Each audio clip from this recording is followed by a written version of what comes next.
particularités du jeu, c'est qu'il engage toutes les zones du cerveau, pas seulement les parties cognitives, mais aussi les zones qui sont liées aux émotions, à la relation, les zones liées à la symbolisation, à la créativité, à la motricité aussi.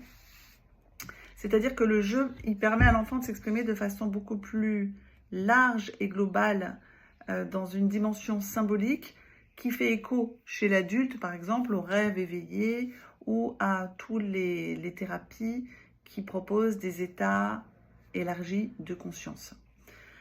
Un exemple de séance me vient en tête. J'ai reçu un enfant de 9 ans qui avait été témoin de violences entre son père et un voisin de la cité. Et le père souhaitait que l'enfant puisse m'en parler pour dépasser son traumatisme, parce qu'il faisait beaucoup de cauchemars à ce sujet. On était à peu près à la 5e séance, donc quand j'ai reçu l'enfant à nouveau, je lui ai expliqué que son père m'avait parlé de ce qui s'était passé dans la cité, et j'ai dit à l'enfant que s'il souhaitait, il pouvait m'en parler. Il n'a pas souhaité et il m'a tout de suite dit qu'en fait, il avait peur de refaire des cauchemars s'il en parlait.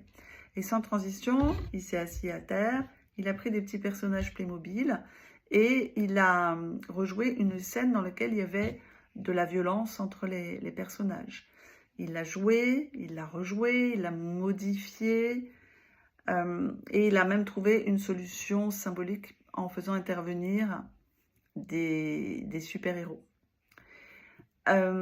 Donc en fait, le jeu lui a permis à la fois de le jouer, mais aussi de prendre de la distance et aussi de trouver une solution. Quand il est revenu aux séances suivantes, il a de temps en temps rejoué cette scène, mais ce que j'ai pu observer, c'est qu'il l'a joué avec des affects qui étaient plus légers, en fait, avec moins de détresse. C'est-à-dire qu'en fait, à travers le jeu, il a pu se désensibiliser par rapport à ce trauma. Et on sait que le risque avec la parole, quand on répète quelque chose qui s'est passé, c'est potentiellement de retraumatiser la personne. Avec le jeu, il y a très peu de risque d'une retraumatisation.